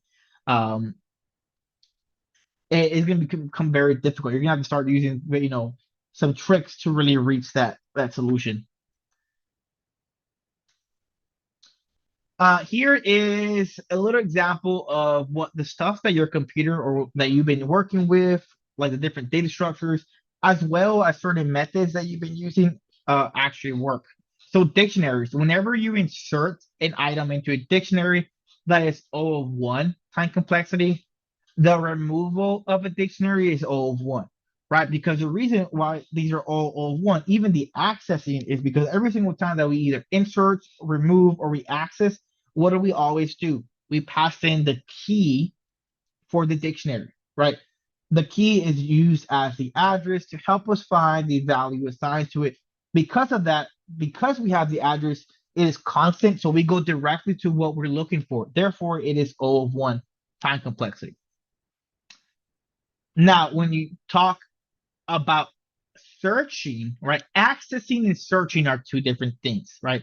When you access a value directly, you either have the index or the key. When you're searching, you don't have the location in memory. Therefore, that's where the term comes. We're looking for it. We're searching for this value. That's when it becomes O of N. And because lists and dictionaries are sequences of different other values, we're having to go through each individual one at a time to look for what we're looking for or to find what we're looking for, right?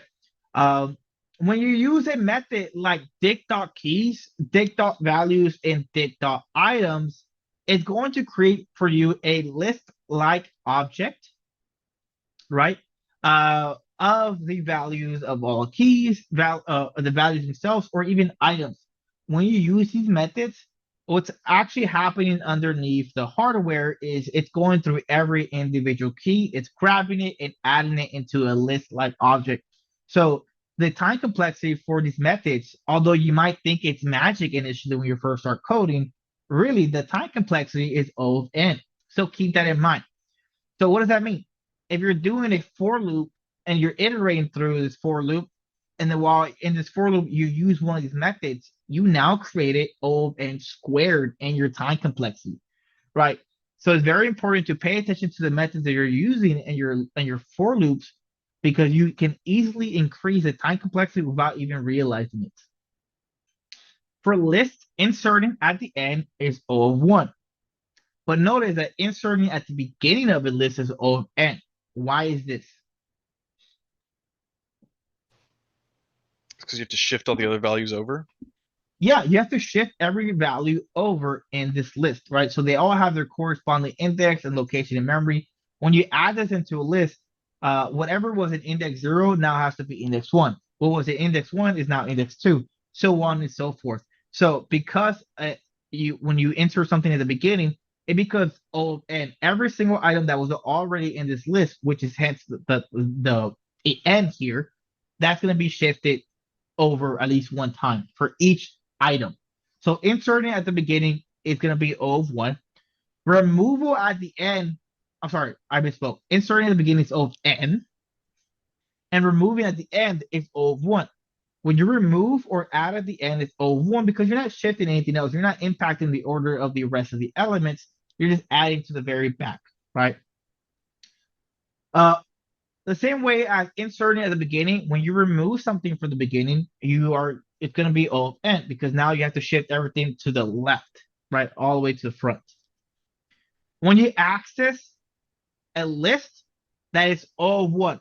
Accessing is going to be because you're using the index, right? So when you call, let's say, my list index 5, that is O of 1 time because you are grabbing the index and using that index to go directly to the item at that specific index, right? So accessing the list, just like dictionaries, is going to be O of 1. But searching a list is going to be O of N. Searching is going to refer to the fact that you don't know what you're looking for, so you're going through every individual item to find it. Sorting a list, it uses n log of n to sort it, right? So whenever you guys use the dot sort method or the sorted method, the complexity for that is going to be n log of n, not the same of log of n, right? Just make sure that that's not confusing you. Slicing your list is going to be O of n, right? It's going to be dependent of however big you're slicing. These higher end functions, higher order functions that you might have used for some of y'all, if you've heard of the methods like filter, reduce, map, this is O of n, right? When you're filtering through a list, and you're going through every single item and you're filtering it based on the condition. Same thing when you're trying to reduce it or when you're mapping through, you're iterating through n amount of items. Therefore, time complexity is O of n. Do I have any questions?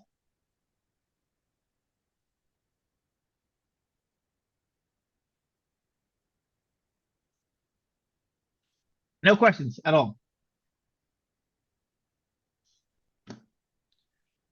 You don't have to be a subject matter expert at this, guys. Really just have a general understanding. I've had interviews where they've asked me the time complexity of my questions, right? Don't be surprised if in an interview you come up with a solution at the very end, and let's say you just did a garbage time or create a garbage solution. Like it works, but maybe you kind of build this together off of hopes and dreams and duct tape and a lot of duct tape, right? And it's just your algorithm is barely working, but it's working. Uh, if your code was really bad, they're gonna ask you like, what is the time complexity of your code? They want to make sure that you're aware of it. It's okay, right? It's okay if you're maybe your first draft of your code isn't the best. It's not you're not gonna get it varies on the company, right? You're not just going to get disqualified just because your code is bad. And that's one thing I want to make sure you guys understand. When you guys do these interviews, even if you don't complete the problem, it doesn't necessarily mean that you didn't pass the interview. Uh, Sometimes these people are ruthless, man. They'll give you a problem that's very difficult. Sometimes these interviewers, it's almost like a rite of passage for some of these technical interviews. Uh, where you might be given a problem, not because they're trying to haze you, but it's more like we did this coming up, so you're gonna do it too. Also, at the same time, it helps us to know if you know how to code. So we're gonna put you through this stressful environment. It's almost like the shark attack in basic training when you guys were going through, right? It's kind of like a rite of passage. Like everyone goes through it. We all get put through the same uh process. It's not to really uh, mess you up or really kind of just put you through in a high stress environment, see if you are able to function. But at the same time, also we went through it, so it's kind of the thing. So just because you don't solve a problem or is not the best solution doesn't necessarily mean that you failed. But it's also really good to just understand what your code is doing. So in the event that you do a horrible job at answering the question, you're able to reflect on your solution, be like, yes, although I was able to complete it, I will say the time complexity is maybe not the best. This currently is like the time complexity of so and such because of this. And they're going to follow that up. Like, how would you improve this? Well, I might decide to use a dictionary in the future instead of a list. That way, when I'm looping through my stuff, I can just access it by key instead of having to search through it through my list. Stuff like that, right? So you might be able to explain your solution, how to better improve it. Because realistically, not every question that you're given, you're going to be able to handle it or understand it, solve it within 20, 30 minutes that they're going to give you. All right, some of these questions can be very complex. Uh, Here's a scenario that I was in. I was interviewing for this company. It was called, let me pause. So this company that I was interviewing for, they anyone here been to Fort Bragg, or I guess Fort Liberty now? No, that's okay. So Fort Bragg is the home of the Special Forces and the Airborne for the Army. It is in North Carolina. It was called Fort Liberty. I think now recently they changed it back to Fort Bragg because we got new administration. They're like, we're not doing this. We're going back to Fort Bragg. Uh, but so I'll forever use the term Fort Bragg. Uh, when I was there, we had the Soldier Support Center, which for most places you have some kind of building like that on the installation, and this building typically takes care of stuff like deers. You have finance, you have legal.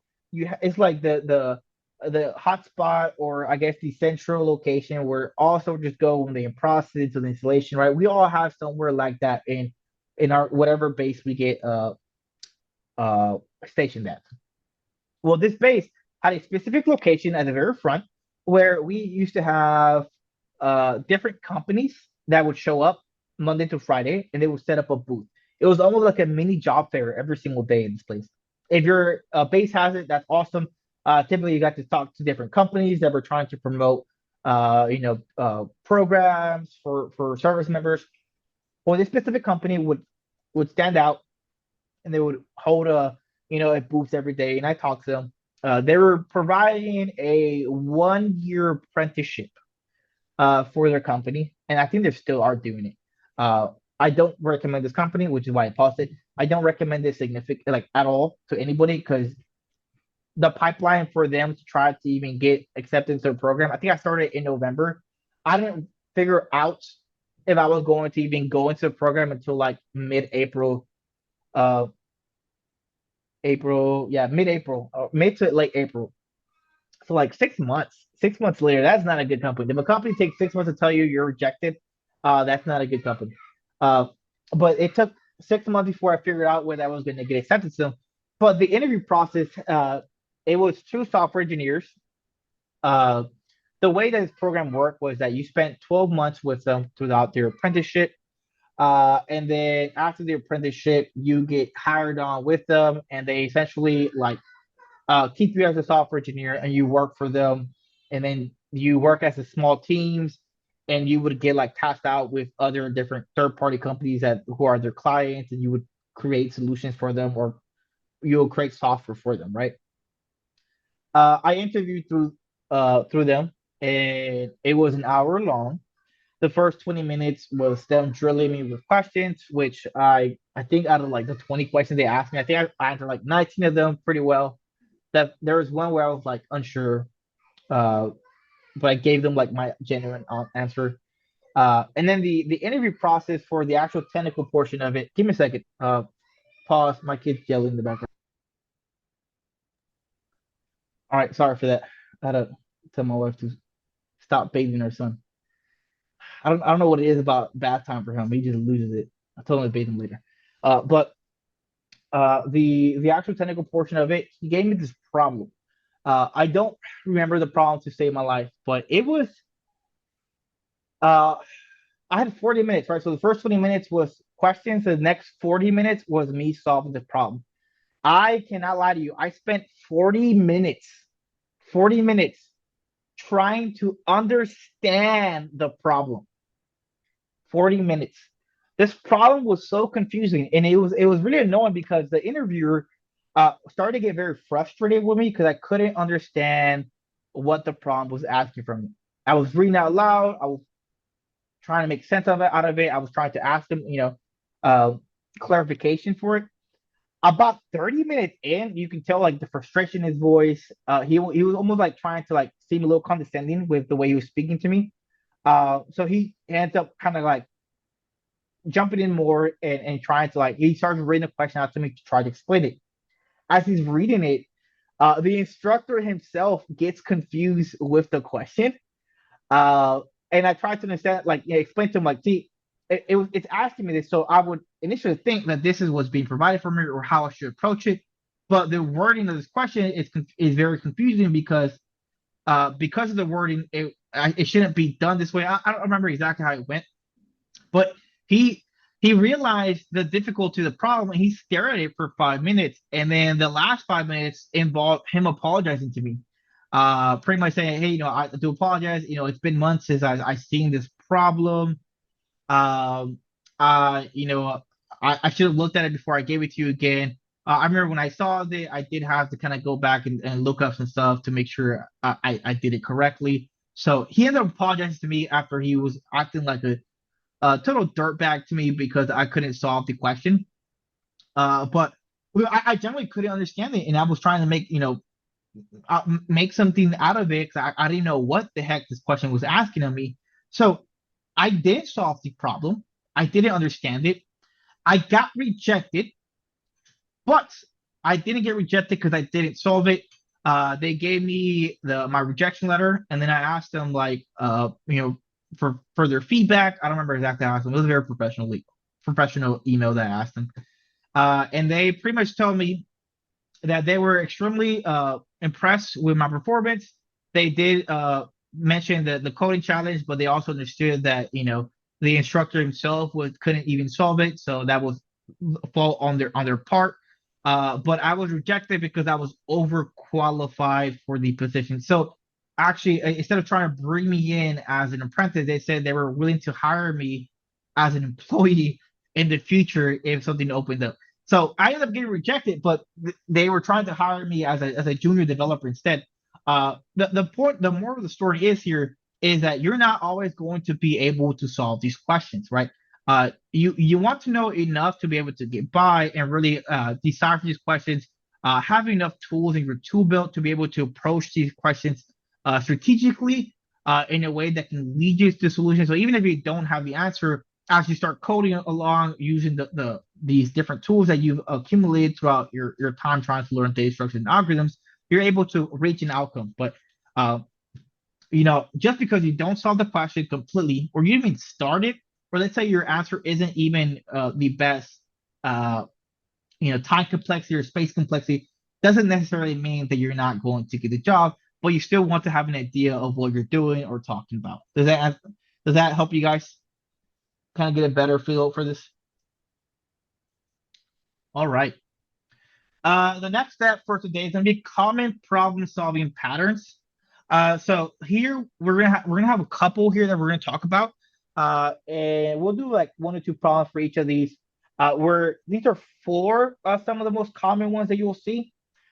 They're not all of them, right? So one thing that I want to point out when it comes to data structures and algorithms, really, the data structures and algorithms themselves are a skill of their own, right? So Daniel, you might be able to complete a full website from start to finish, right? Full stack web application. You might be able to deploy it, right? And you're good. You're good at your job. But then I put in front of you a coding challenge and you fold, right? Like you crumble. Because really, there's tricks to some of these questions, right? There are tricks to some of these questions, which is why you have patterns like frequency counter, multiple pointers, sliding window. These are actual strategies to employ during these challenges because there is an actual trick to these questions. The people that are really good at data structure and algorithms is not because I mean it is one of the reasons that because they've done it so many times, but a large part of it is because they've seen the same question maybe in a different format, right? With different examples or different types of data being inputted, but it's the same question just with different examples, and you're able to use these same methods to reach the outcome. So if you do enough of these questions or you practice enough with these patterns, you're able to solve a large majority of these challenges. Really, the hard part is just learning the patterns and memorizing them, which is boring to say the least. But let's go ahead and continue.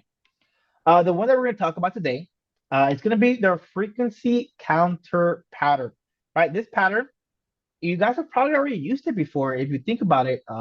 During guide application or certain other situations before, but it's leveraging a dictionary to keep track of values and how many times they've appeared inside of an element.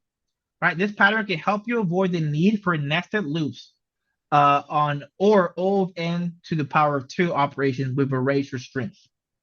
Right, so here we have a code snippet. We have a list. It's 3 different unique numbers, 16, 18, 7, I'm sorry, 4, 16, 17, 18, 19, but it appears multiple times, right? They create a dictionary called frequency, which they're going to use to map out how many times these numbers appear. They start a for loop that allows them to iterate through this list. And when they find a number, let's say the first one's 16, they're going to invoke the .count method to count how many times it appears, and they're saving it inside of this dictionary with the number itself as the key and how many times it appears as the value. And then finally, they iterate to the key value pairs and they print it out. Now, the way that they use this frequency counter pattern is not really efficient in this example here. Why not? In lines 4 and 5, are they not overriding it a couple times? They're overriding it. Not what I was looking for, but you're correct. It will override it. What else?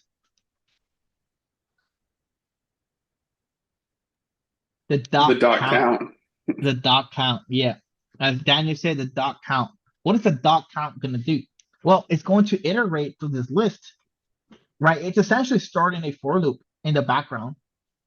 If we're iterating through the list, the first item is going to grab is 16.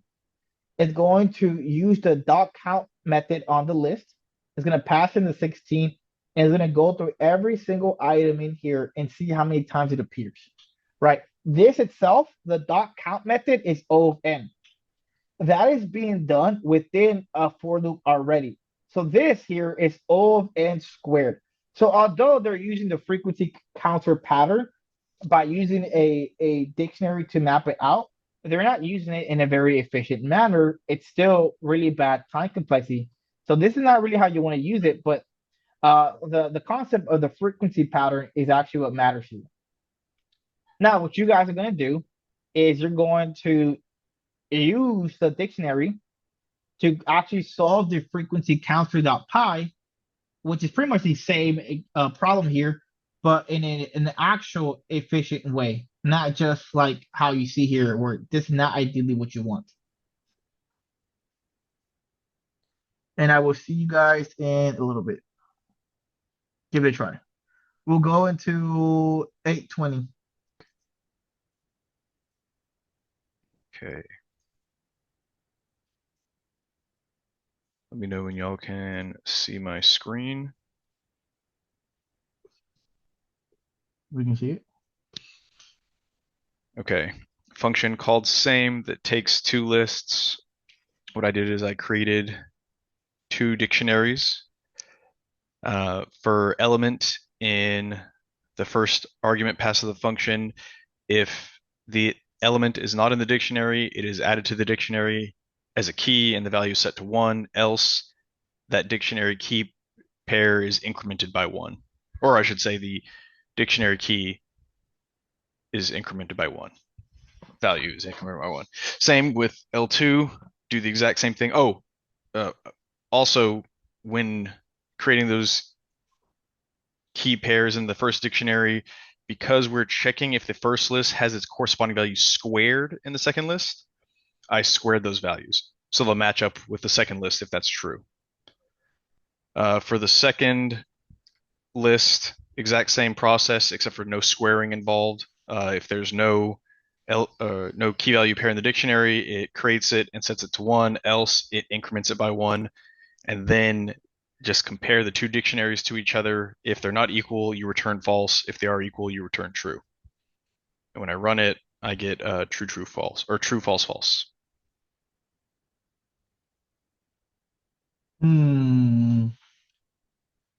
Okay. List 1 should not be squared in the dictionary, right?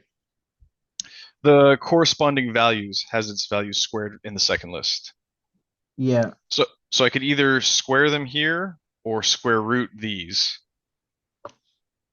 And then they're comparable. If I understand the problem correctly. The function should return true if every value in the first list has its corresponding value squared in the second list. Yeah, so what I'm thinking is in this first example, that's true. You have a 1, a 2, and a 3 in the first list. In order to have it true, you have to have 1 times itself is still 1, 2 times itself is 4, 3 times itself is 9. So in order to, because I was going to have a third step in here that compared the squaring of them or something like that, but this was just faster for me. Just go ahead and do the squaring here. What happens if you have 2 ones? Oh, I don't know. I wasn't given that example. Must be same frequency, line 7 on the readme. So although this is supposed to be a squared version of this, you also have to have the same frequency. So the values have to be the same frequency. So yeah, I got false for that one. Yeah, I think you're getting false by getting lucky. You're getting lucky, but I don't think it's checking everything, right? But it was a good try. It worked when I changed it. I want you to add an additional, put it back, put that number 441. I want you to add, let's see. The first one should, I want you to add an additional 4 on line 33 for the second one. In the second one, okay. Yes, sir.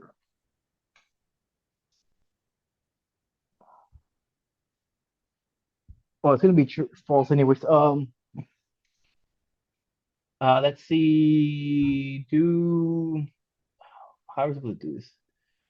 Okay, the first one's correct. 1 times 1 is 1, 2 times 2 is 4, and 3 times 3 is 9. I want you to add another 9 on 31.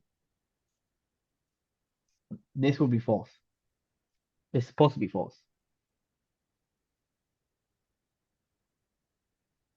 How is it working? I'm so confused. So what I've got, Oh, it's not gonna work if if dick 1 does not equals dick 2. oh this sorry, I scrolled my screen. Go ahead. It's gonna give you false, and so it's giving you false for a different reason.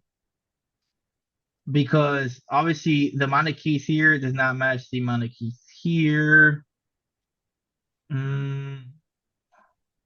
But actually, I think it's good. I don't know. I think it is good.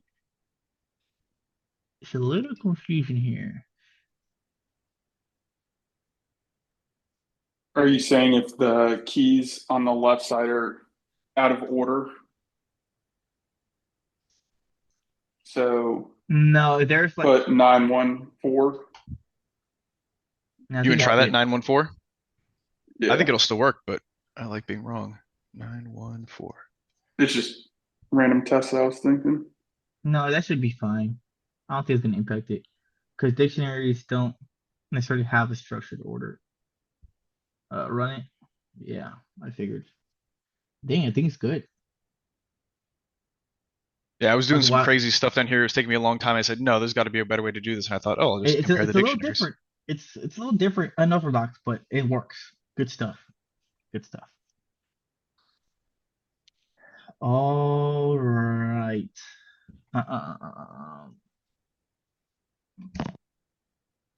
So we had a frequency counter here. The not so great solution. So this was a not so great solution.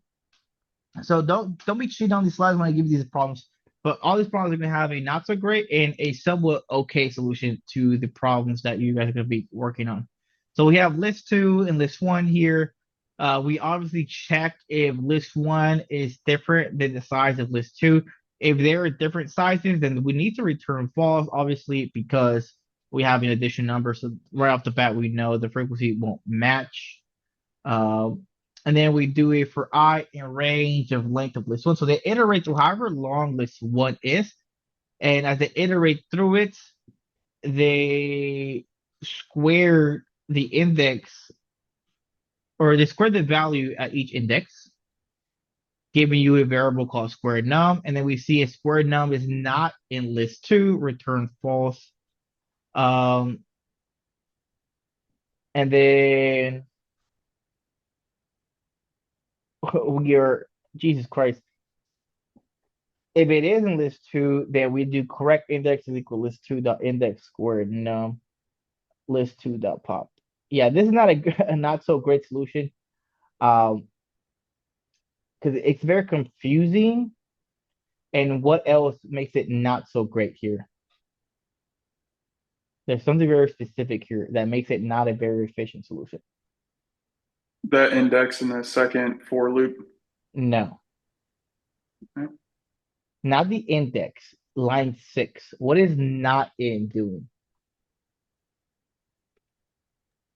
It's iterating through the entire second list Yes, and first list.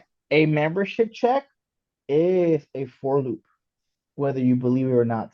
When you say if something is not in something or if something is in something, the way that your computer is going to run this is by running essentially a for loop in the background. It's going to iterate through every single item and sees if it's in there or not. So this is O of n squared, right? Which is not ideal. Here is a much better solution, although a lot more lines. The time complexity is better, right? So the in operator in Python is O of 1 for dictionaries, but O of n for lists, right? Where here, the not in makes it O of n. So O of n in a solution that already has O of n because of the for I in range makes this O of n squared. But because dictionaries, when you use the in operator in a dictionary, it's O of 1, which is constant time. So once again, they check the length of both list 1 and 2. They're not equal to each other, so they're going to return false. That means then obviously there's an unequal amounts. But once we do that, we create two different dictionaries, list 1 freq and list 2 freq, to keep track of the frequencies. They iterate through the first list, and they essentially populate the list 1 frequency with the numbers they encountered, with how many times they've appeared. They either increase it if it's already in the dictionary, or they assign it to 1 if it hasn't been encountered yet. They do both of these methods for both of these dictionaries. Notice they're in their individual for loop, therefore they're not nested. So this still stays at O of n. They then do another for loop, not nested, where they iterate through one dictionary and they check if the key for one dictionary times 2 is not in list 2 frequency. They're using not in, but because it's a dictionary, it stays O of 1. It does not use O of n like the list 1 did. And then finally, they're checking the values assigned to them, right? They're checking the values assigned, and this is what I was trying to see with you, Nick, right? So sure, the keys might be okay, right? But you have to check how many times it appeared in the values as well. So what is the value? So they're checking if the value for one item in list 1 is equal to the same value of their corresponding key squared and the other dictionary. And if it's not, they return false. So I don't know if you're checking for this one. I was trying to get you to check this one, but I was getting confused myself. But this is what we're looking for here. We're also trying to make sure that although the keys are the same on the opposite dictionary but squared, we also have to make sure the values assigned to these keys are the same. Does that make sense, Nick? Yes.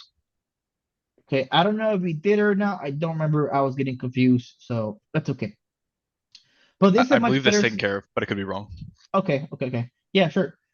So this is a much better solution for two different reasons. One is, well, actually, one main solution is the fact that we are not using nested for loops. Here, this is a nested loop essentially because of the not in on a list creates O of n. O of n inside of O n already makes it O of n squared.